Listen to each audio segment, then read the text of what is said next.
What happened when Justice Amy Coney Barrett cornered Jasmine Crockett with legal jargon on the Senate floor? One fiery line flipped the chamber and stunned America. Hit like, subscribe, and watch history unfold. The marble arches of the United States Senate chamber seemed to press downward as if the weight of 2 centuries of American law was physically manifesting in this moment. Justice Amy Coney Barrett stood at the witness table, her robes absent, but her judicial authority radiating like an invisible shield, wielding constitutional precedent like a sword. Across from her, Representative Jasmine Crockett gripped the edges of her podium, her knuckles whitening as Barrett's legal assault continued for the 7th consecutive minute. In precisely 14 seconds, Crockett would deliver a line so powerful that it would crack the foundation of judicial supremacy and echo through American history. But first, she had to endure the full force of Supreme Court justice trying to intellectually destroy her on live television. From Dallas roots to Congress, Crockett embodies resilience and boldness. Known for preparation and plain-spoken firepower, she's rising as a fearless figure who pairs data with emotional conviction. She had grown up in Oak Cliff, where her mother worked 3 jobs to keep them afloat, where she learned that fancy words meant nothing if they didn't translate to food on the table and justice in the streets. Law school had taught her the language of power, but the streets had taught her something more valuable: how to cut through that language and speak truth that everyone could understand. Amy Coney Barrett represented everything institutional power had become: Supreme Court justice, long enshrined in elite institutions. Confident, cerebral, and dismissive, she leans on legal precedent as authority, a figure used to speaking without being challenged. She had ascended to the highest court in the land through a combination of brilliant legal scholarship and political timing. Her confirmation rushed through in the shadow of Ruth Bader Ginsburg's death. She moved through the world wrapped in the armor of jurisprudence, speaking in citations and precedents, using the complexity of law as both weapon and shield. The United States Senate chamber had transformed into a coliseum of constitutional combat. Dark wood desks gleamed under the ancient chandeliers, their surfaces polished to mirror perfection, reflecting the faces of senators who knew they were witnessing something unprecedented. Microphones hummed with electric anticipation, picking up every breath, every shifted paper, every nervous cough. The air itself felt dense, thick with the kind of tension that precedes moments that reshape nations.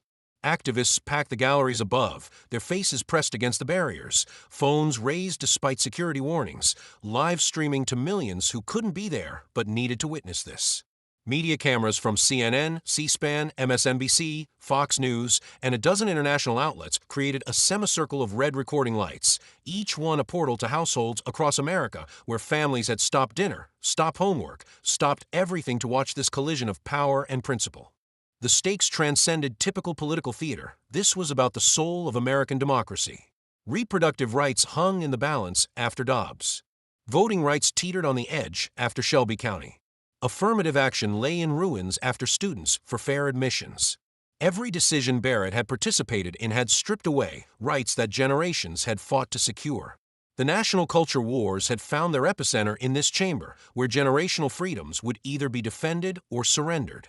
Every face in the chamber silently signaled the same understanding.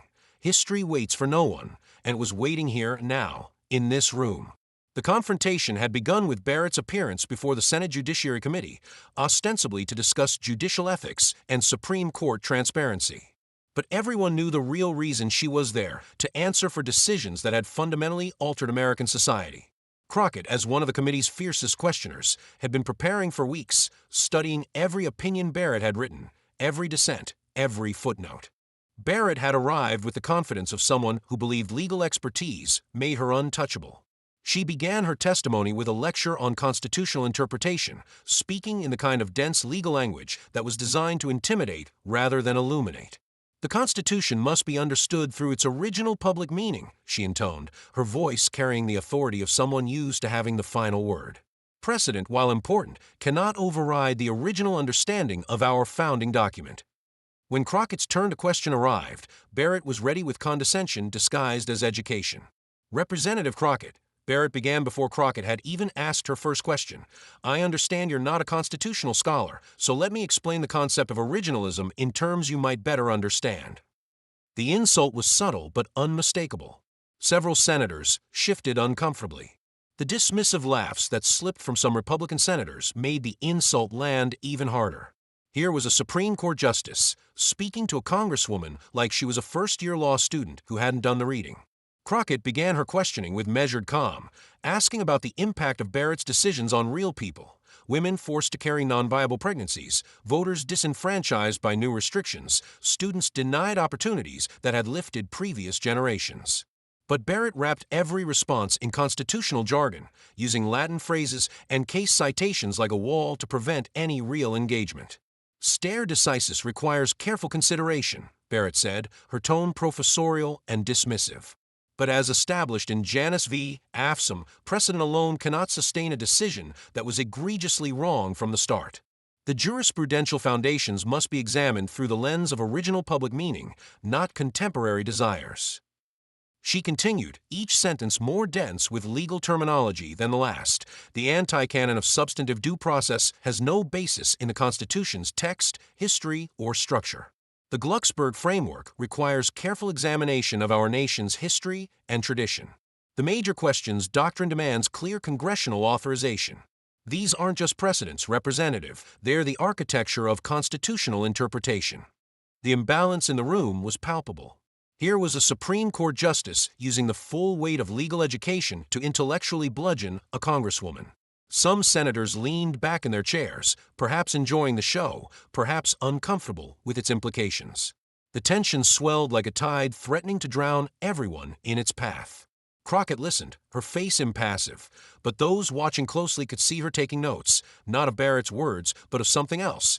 She was counting something, tracking something, preparing. The frustration from progressive activists in the gallery was visible, some whispering urgently, wondering why Crockett wasn't fighting back, why she was letting Barrett dominate the exchange. Barrett, mistaking Crockett's silence for defeat, pressed harder. You see, Representative, the Constitution isn't a living document that bends to contemporary whims. It has fixed meaning, determined at the time of ratification. When you understand this, you understand why decisions that might seem harsh are actually constitutionally required. The Privileges or Immunities Clause, the Ninth Amendment's retained rights, the 10th Amendment's reserved powers, these create a framework that— Justice Barrett, Crockett finally interrupted, her voice cutting through the legal fog like a blade through smoke. You keep talking about precedent and history and tradition. You wrap everything in Latin phrases and case citations. But let me ask you something simple. When a 13-year-old rape victim in Ohio has to flee her state for medical care, which precedent comforts her? When a black voter in Alabama waits 8 hours to cast a ballot because their polling places were closed, which Latin phrase explains that? Barrett's eyes narrowed. Representative, you're conflating policy preferences with constitutional interpretation. The court doesn't make policy. The court makes lives, Crockett shot back, her voice gaining strength. Every decision you write changes actual human existence. You can hide behind originalism and textualism and all your other isms, but at the end of the day, you're making choices about who gets freedom and who doesn't. The chamber had gone quiet, the kind of silence that feels alive, that pulses with anticipation. Barrett straightened in her chair, her voice taking on an edge of irritation. The Constitution constrains those choices. I don't get to impose my preferences. But you do, Crockett interrupted again, standing now, her presence filling the space. You choose which history matters. You choose which traditions count. You choose which precedents are egregiously wrong and which are untouchable. Every one of those choices is a human decision, not a constitutional commandment. Barrett's composure cracked slightly. Representative Crockett, your lack of understanding about constitutional interpretation. And that's when Jasmine Crockett delivered the line that would redefine the relationship between the court and the people. The Constitution defends people, not just precedent. The words hung in the air like lightning frozen mid-strike. Gasps rippled across the chamber like waves across a pond, senators shifting uncomfortably in their seats, some leaning forward as if pulled by the gravity of the moment. Activists in the gallery erupted in applause before security could even think to call for order, their celebration spontaneous and unstoppable. Barrett stiffened in her chair, visibly thrown off for the first time in her public career. Her mouth opened slightly, but no words came. The woman who always had a citation, always had a precedent, always had a framework, had nothing.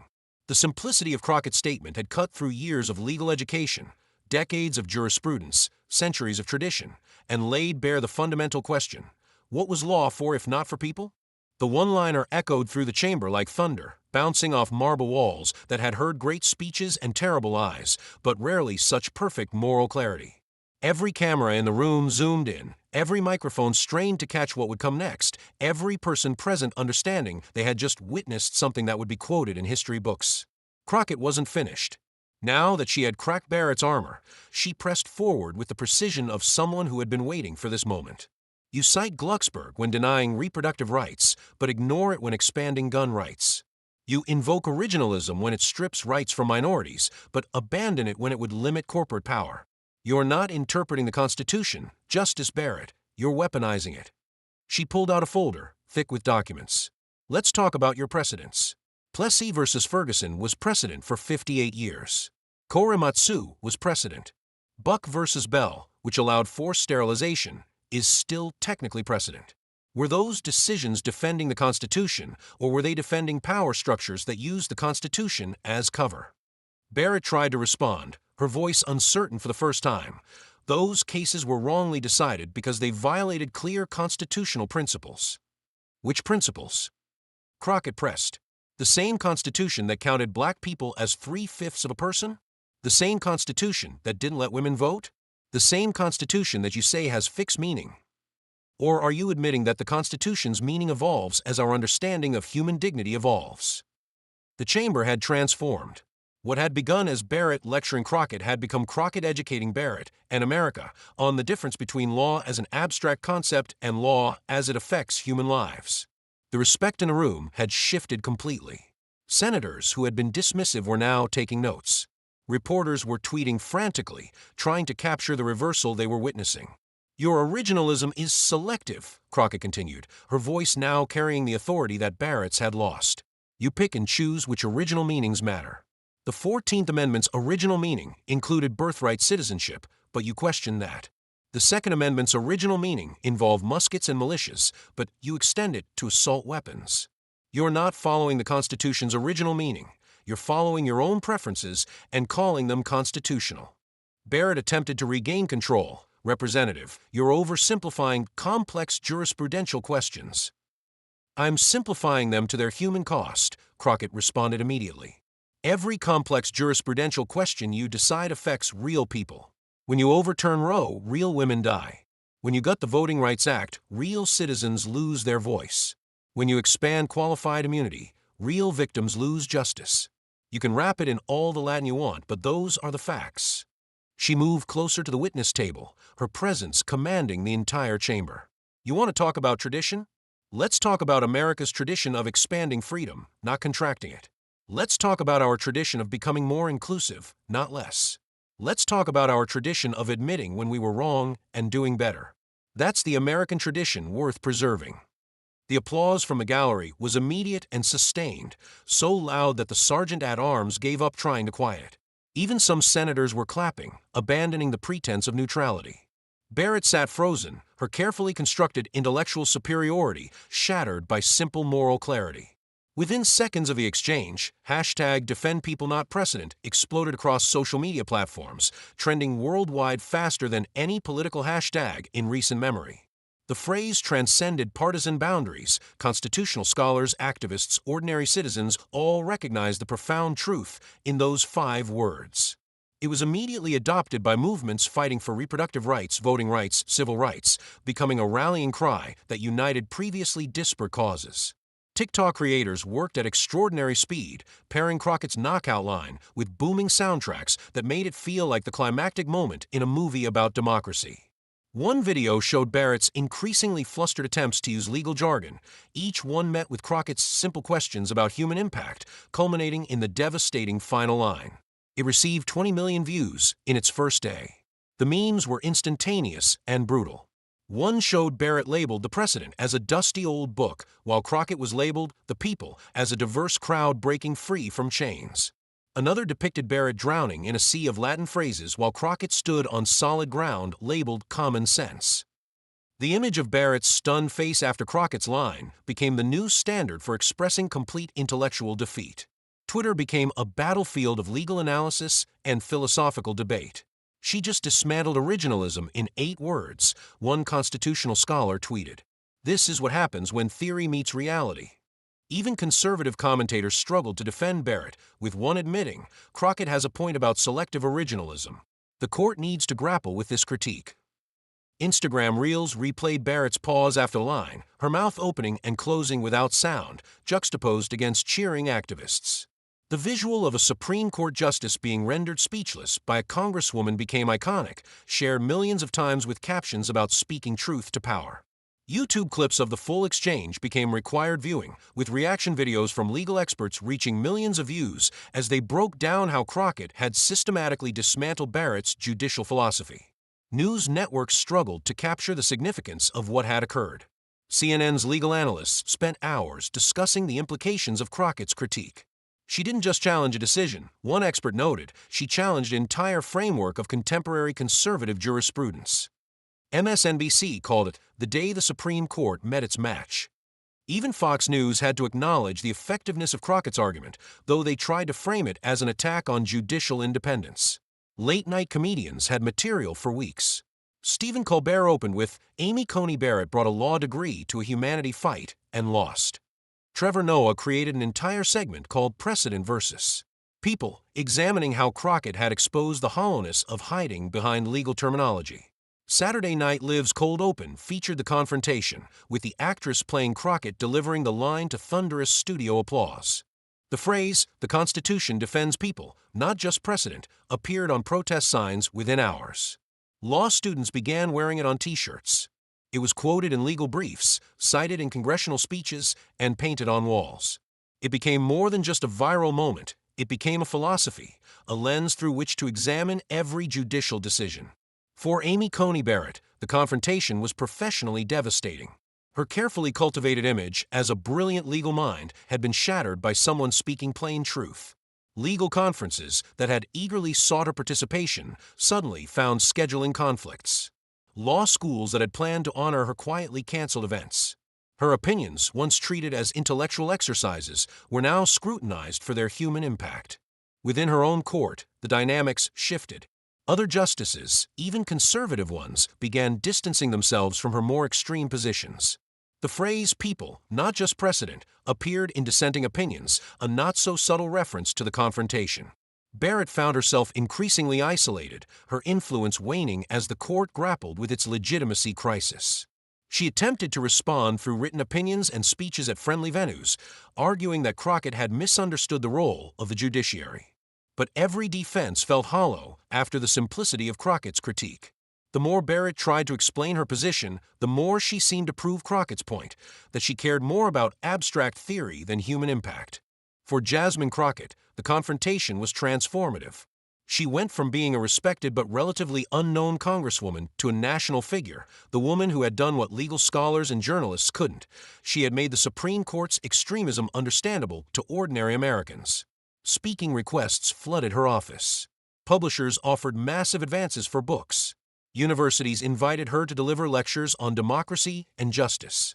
More importantly, her legislative agenda gained unprecedented momentum. Bills on court reform that had been considered dead on arrival suddenly had bipartisan interest. Her proposals for judicial ethics requirements gained co-sponsors from both parties. She had proven that complex legal issues could be explained in human terms, and Congress responded by taking her seriously on all matters of justice. The confrontation also changed how Americans thought about the Supreme Court. The mystique of judicial supremacy, the idea that justices were somehow above politics and beyond challenge, had been shattered. Crockett had shown that justices were just people making choices, and those choices could be questioned, challenged, and changed. Law schools began including the confrontation in their curricula, using it to teach about the tension between legal theory and human impact. The Crockett Principle, as it became known, required students to consider the real-world effects of legal decisions, not just their theoretical consistency. Some schools even required students to translate their legal arguments into plain language, following Crockett's example. Young lawyers, especially those from marginalized communities, found inspiration in how Crockett had refused to be intimidated by legal jargon.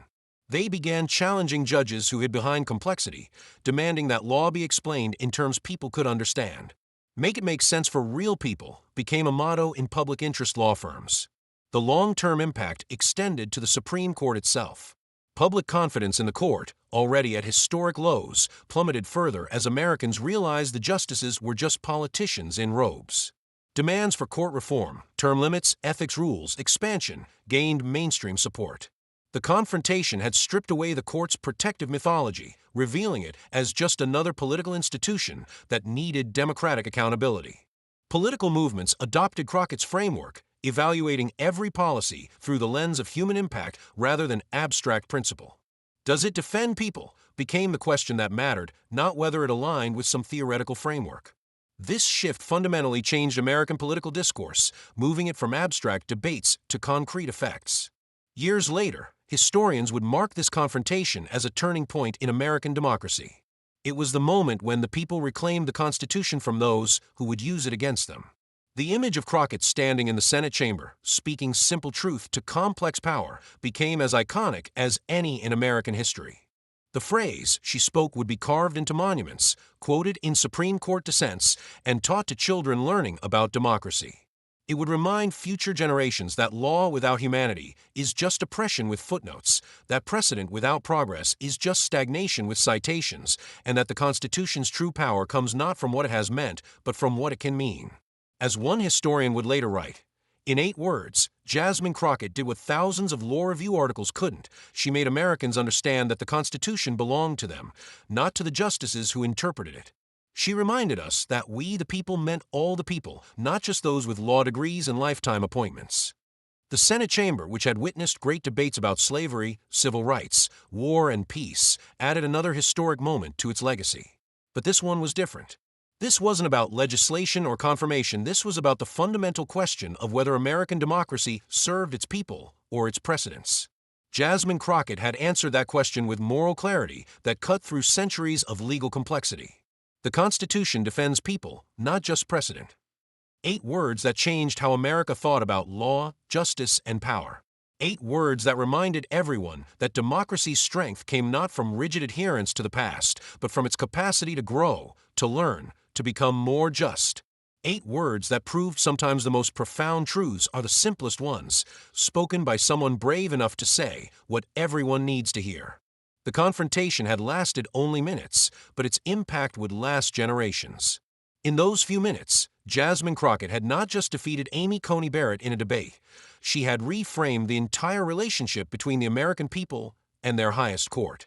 She had proven that expertise without empathy is just elitism, that intelligence without wisdom is just cleverness, and that law without justice is just power wearing a robe. The marble arches of the Senate chamber had witnessed many moments of triumph and defeat, but rarely had they seen such a complete reversal of power dynamics. A Supreme Court justice had walked in believing her legal expertise made her untouchable. A congresswoman had proven that moral clarity was more powerful than any amount of jurisprudence.